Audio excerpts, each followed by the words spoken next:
One day, while on a business trip abroad, I received a message from my husband Tom saying, "Let's get married." What's this? It seemed like he accidentally sent me a message that was meant for his mistress. Ever since he transferred to a new department, Tom's suspicious behavior had been increasing.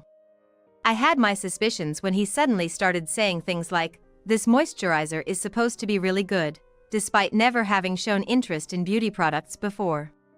Tom, who never did anything related to childcare or housework, seemed to have been indulging in an affair. How stupid can this man get? Then, the message was immediately retracted. Tom must have panicked and deleted it after realizing he sent it to the wrong person. I would have loved to see his face at that moment. Of course, I have a screenshot, so it doesn't matter that Tom deleted the message. I immediately called Tom. "I saw your message just now." "No, that message was..." You could easily tell he was panicking over the phone. "But maybe you meant to say let's divorce instead." After that, Tom would come to know the truth.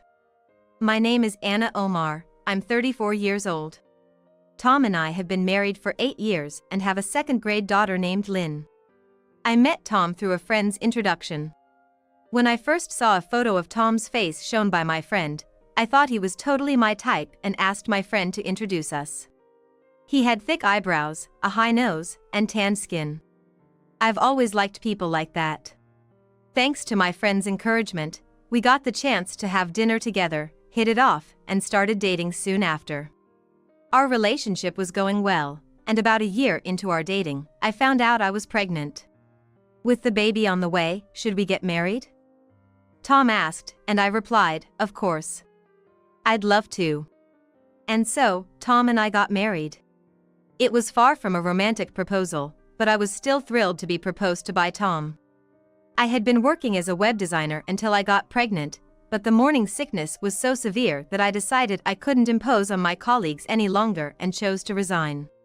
When I told my boss I was resigning, he said, "It's really sad to lose someone as talented as you, but your health comes first. If you ever want to come back after having the baby, just let me know." I felt truly fortunate to have such supportive people around me, though it also made me feel a bit sad, but I decided to prepare for the birth. And safely, I gave birth to a girl. We named her Lynn. For a while, I focused on being a stay-at-home mom, dedicating myself to household chores and childcare, but honestly, just living on Tom's salary was pretty tight. So, when Lynn started kindergarten, I began working part-time at a supermarket. However, I hadn't worked at all since giving birth to Lynn, so I quickly became physically and mentally exhausted. And with Lynn still being so young, I often got calls from the kindergarten saying, "Lynn has a fever, please come pick her up," which made me feel terribly guilty towards my coworkers. To make matters worse, Tom's neglect of household chores and childcare was tough to handle. Wow, what's with this meat and potatoes? The carrots are too hard. I can't eat this. Sorry, but I'm gonna throw it out. Though he seemed sorry, Tom casually threw away the meal I had prepared amidst my busy schedule. Sure, maybe the carrots were a bit harder than usual. But saying it's inedible is a bit much. With all the housework, job, and childcare, I just wish he'd be a bit more forgiving. There were also things like, the bathroom floor's a bit dirty. Can you clean it? Tomorrow's fine, he'd say with a smile. If he noticed, he could just clean it himself. It was the same with childcare. When I asked Tom, should Lynn go to a private kindergarten or the public one nearby, he said, I'm not sure, Anna, you decide. Everything about childcare was left up to me. Tom had no idea he was being a traditional husband. But he probably thought he was being kind. Indeed, Tom's way of speaking was gentle, and he wasn't the type to force things with strength. Both of us being rather calm by nature, we never really had big arguments while dating.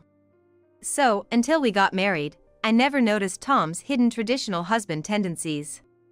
After we got married and started living together, Tom's true nature gradually began to show.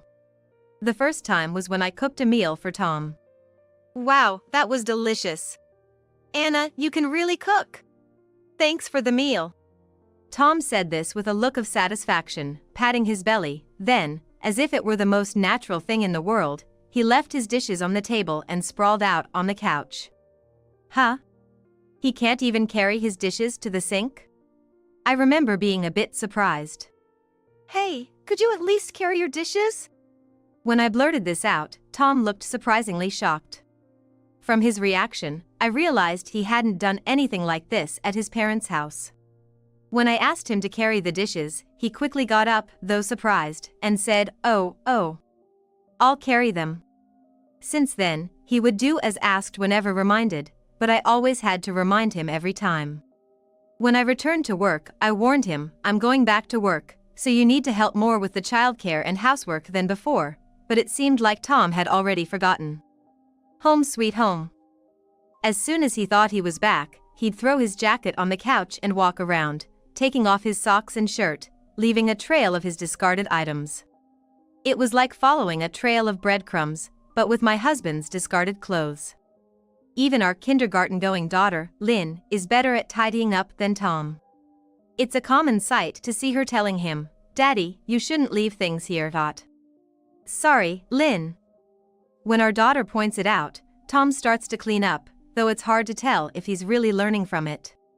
Every time Tom comes home, I can't help but feel like another big kid has returned, and honestly, it's exhausting. Still, by pointing things out time and again, both from our daughter and me, we've somehow managed to get along as a family of 3.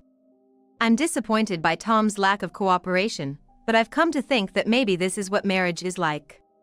Time flew, and before I knew it, Lynn was in 2nd grade, and both Tom and I were 34. With no more kindergarten pickups and a bit more peace in childcare, I started a side job in addition to my part-time work. I wanted to get back into web design, my previous job, so I searched online and managed to make a bit of extra income, a few $100s a month. I never doubted that we'd continue to work hard and live our ordinary lives. Then, one day, Tom told me, "I'm being transferred in April." Tom works in accounting at the headquarters of a plumbing manufacturer. His company has always had a policy of nationwide transfers, including department and branch changes, so it wasn't unusual for such orders to be issued. I knew a day like this could come at any time. But it still surprised me when it actually happened. Wait, a transfer means we have to move.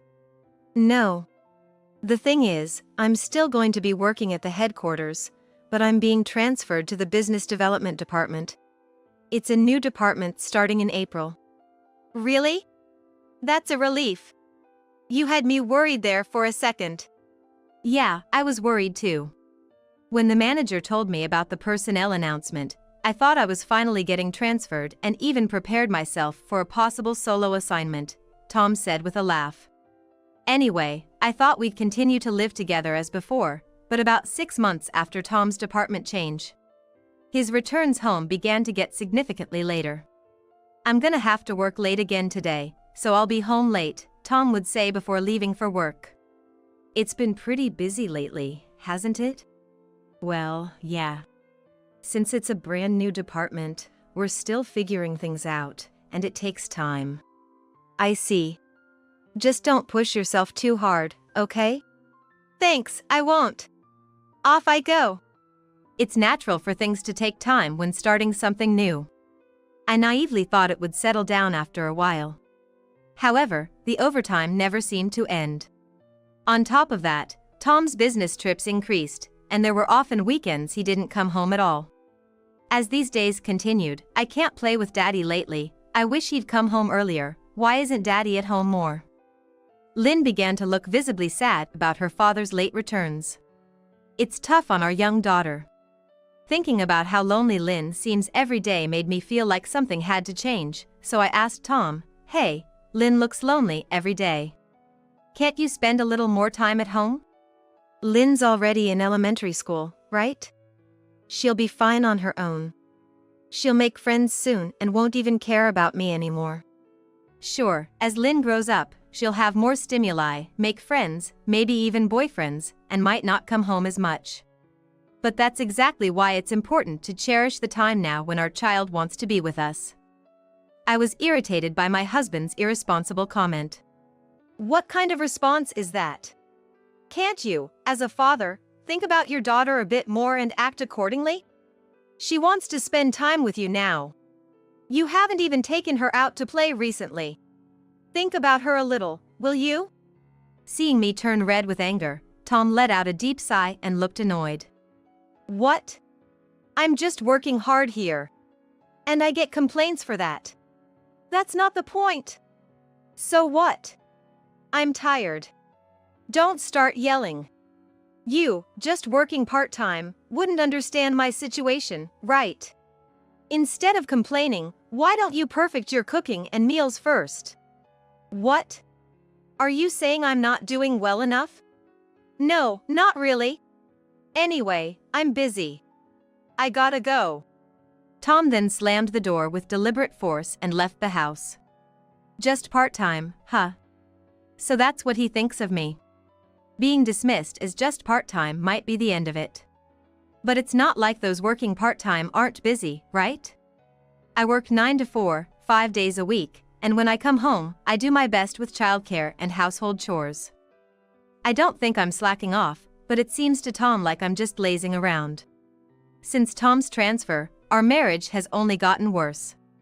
There's also something a bit concerning about his behavior lately. It's the sudden interest in grooming. Before, Tom had no interest in beauty care, using whatever cheap men's face wash was available and never bothered with makeup. But all of a sudden, he started saying, "This cleanser really gets the dirt off your skin." I was surprised he even knew the word cleanser. Then, "This toner is popular in Korea," he said, starting to use toner after his baths, among other strange new habits. Hey, what's gotten into you lately? You never cared about beauty stuff before. Oh. Some young guy at work told me about it.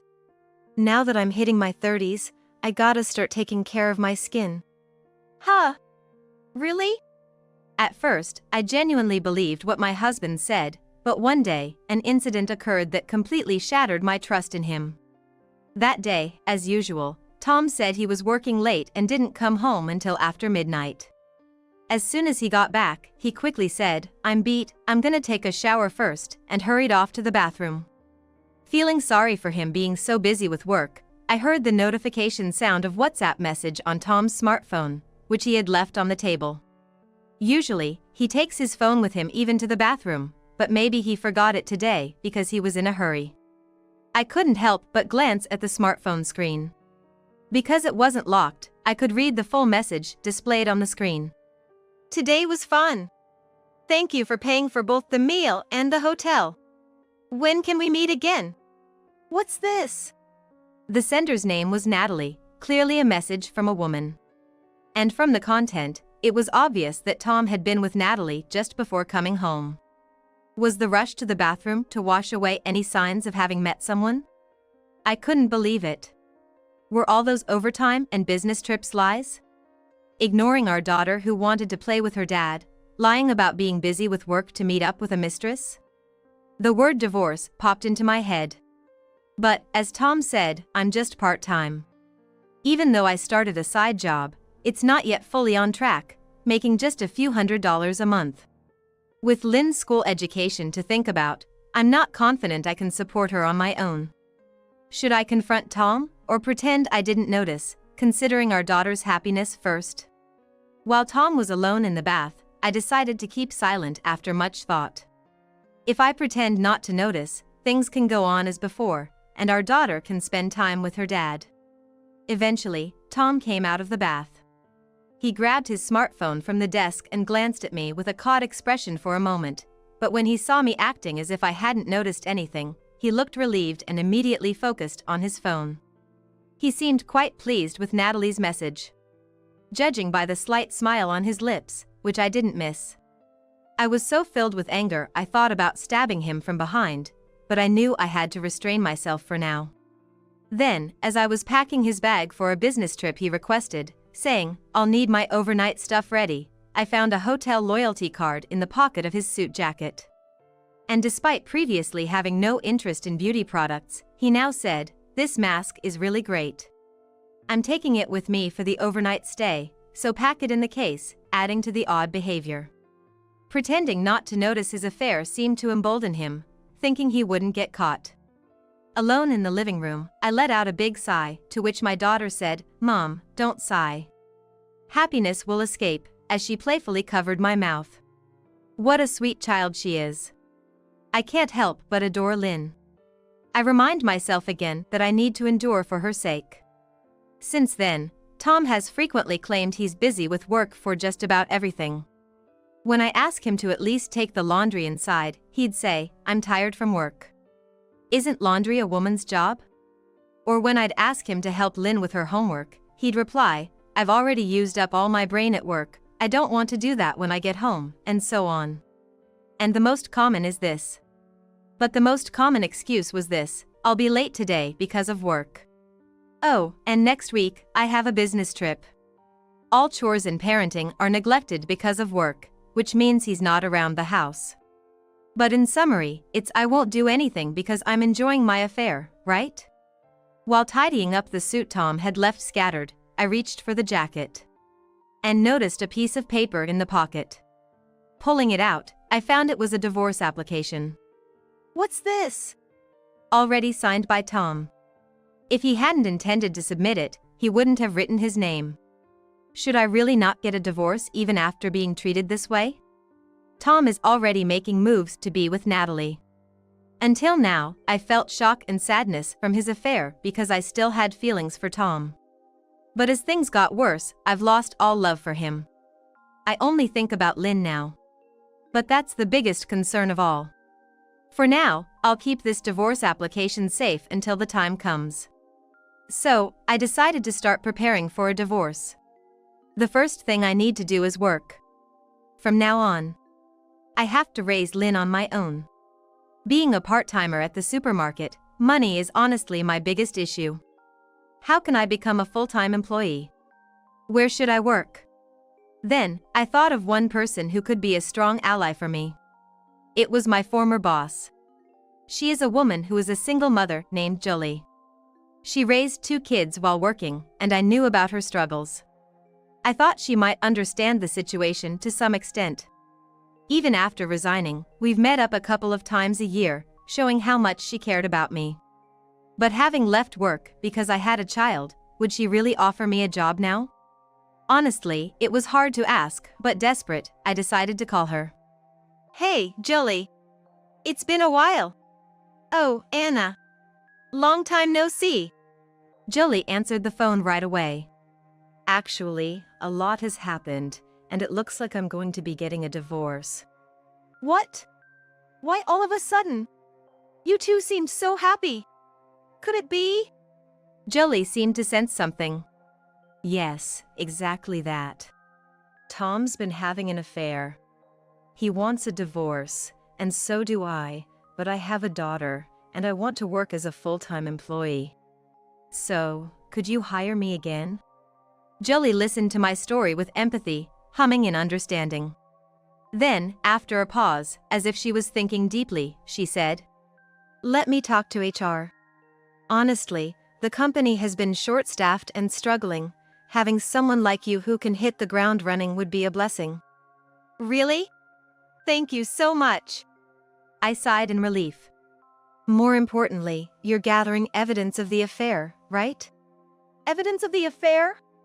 I have hotel loyalty cards and screenshots of WhatsApp conversations, but that's about it. That's not enough. To really make Tom suffer, you need more solid evidence. As someone who's been through it, I can help you collect it. Experienced." Listening to Julie, it turned out the reason she became a single mother was also because of her husband's affair. She had hired a lawyer and gathered ample evidence for alimony and child support claims, which made her divorce process smooth, ensuring she received adequate child support and alimony. You need evidence to have the upper hand in the divorce. Just WhatsApp conversations aren't enough. You need multiple instances of photos showing him entering and leaving hotels or the mistress's house. Do I really need that much? I had no idea. I was stunned. I didn't realize collecting evidence would be so challenging. But it's okay. I'll introduce you to the detective agency that helped me out. I'll come with you, so let's set a date. Jolie arranged for us to visit the detective agency the following week and, true to her word, came along with me. She was as reliable as ever, just like when we worked together. Half a year has passed since then. Yet, Tom hasn't brought up divorce with me. For me, it was actually convenient. I'm truly grateful he gave me this time to prepare for a divorce. As a thank you, I'll bring him down to rock bottom. That's the least kindness I can offer. After all, this is all because you had an affair. Don't hate me, okay? Thanks to Jolie's support over these 6 months, I was rehired as a full-time employee. The company valued my experience in web design quite highly in terms of salary. And about the crucial evidence, I've gathered plenty. As soon as I hired the detective agency, the evidence quickly piled up.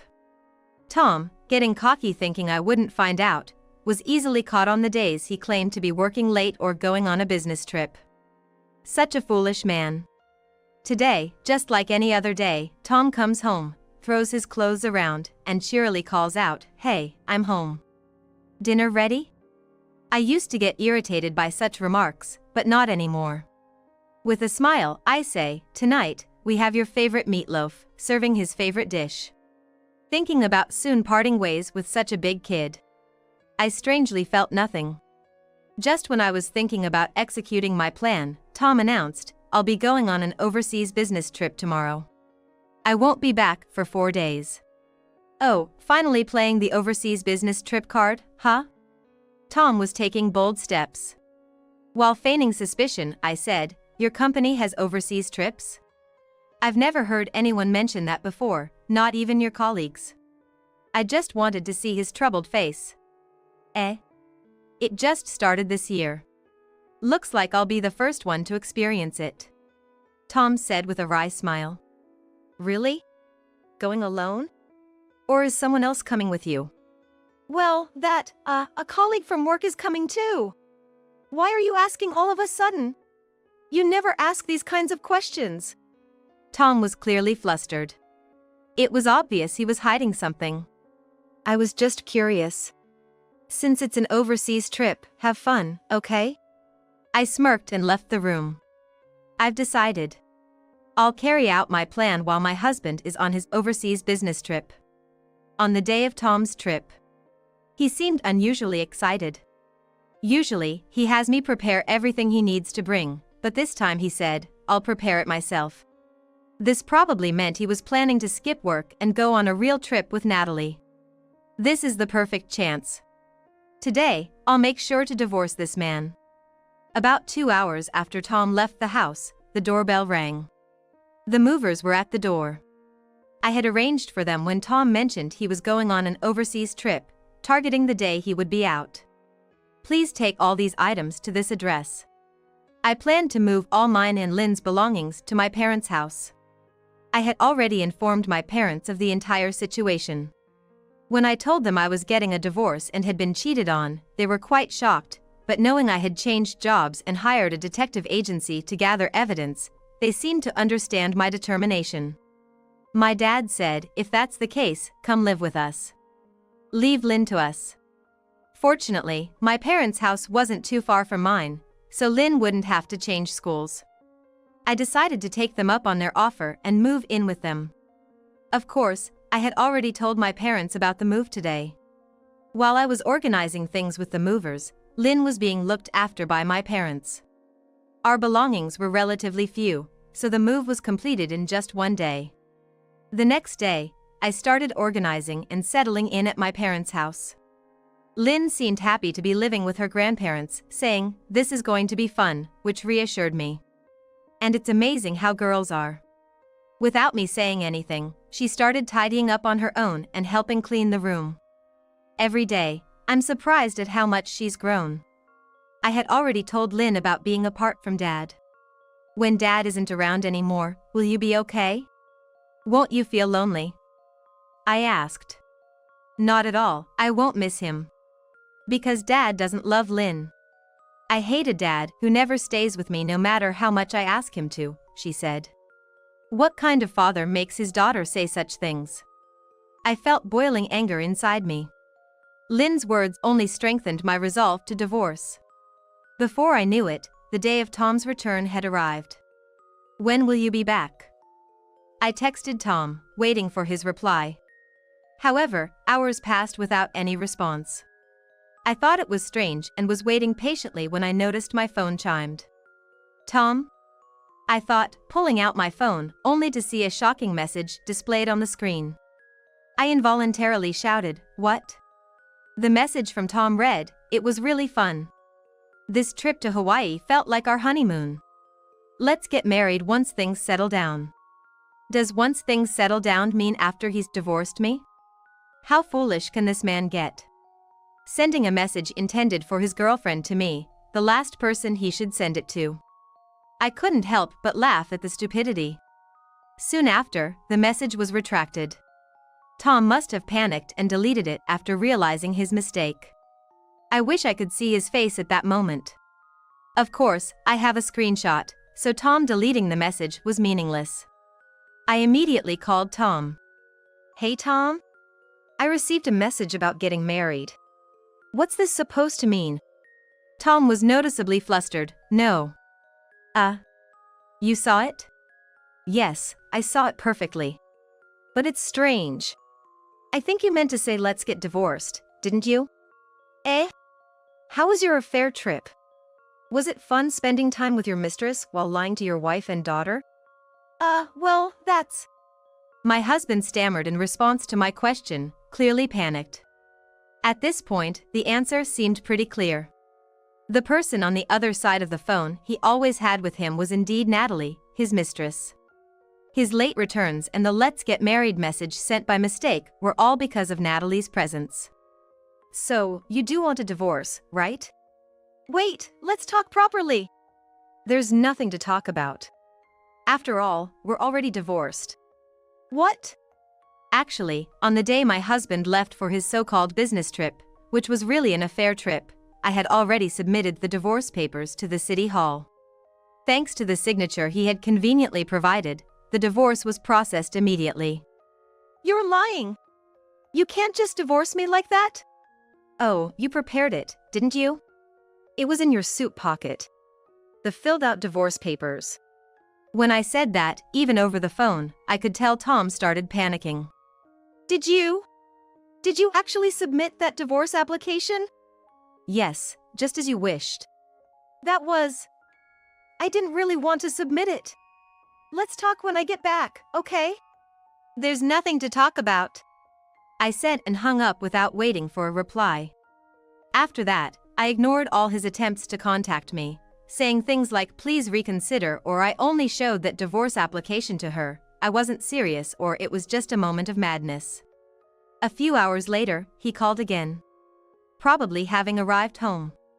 Despite my ignoring him, the persistent calls forced me to answer eventually. "What? You still want something?" "Hey! What's going on here? Why are yours and Lynn's stuff gone? And this photo?" "We're divorced, right? We can't live together anymore. And did you like that photo? It's a good shot, isn't it?" I chuckled. Actually, I had framed a photo of my husband and Natalie walking arm in arm and placed it in the living room. "What? Lynn? Lynn would hate being away from me. She always says daddy, daddy because she loves me. Are you ignoring Lynn's feelings?" I snorted in derision. "Lynn said she hates daddy, you know? You're the one who's been ignoring Lynn's feelings, haven't you?" "Lies. Besides, you're just part-time, right? How are you going to raise her on your own?" "Oh dear, I'm already working as a full-time employee and my salary is quite decent. So no worries." "When did that happen?" "I didn't hear anything about it." "There's no need to tell you anything when you're never home, right? I have all the evidence gathered. You'll be paying alimony and child support. Say hi to Natalie for me." With that, I hung up the phone again. Afterward, he kept calling, but I found it annoying and blocked him on WhatsApp and rejected his calls. Later, thanks to the lawyer Jolie introduced me to, Tom had to pay $30,000 in alimony and Natalie $16,000. Also, through the lawyer, we arranged for Tom to pay $1,000 a month in child support until Lynn turns 20. If Tom fails to pay child support, the lawyer will enforce payment or seize assets. Natalie, having been sued for damages, was found out by her parents for having an affair with a married man and was told to break up with Tom, which she did. She didn't have the resolve to continue her relationship with Tom despite opposition. I thought to myself, serves them right. As for me, work has been going very well. The side business I started as a distraction has become so busy I can barely keep up. Returning to the workplace, I was surprised at how much had changed, but I've been doing my best to keep up.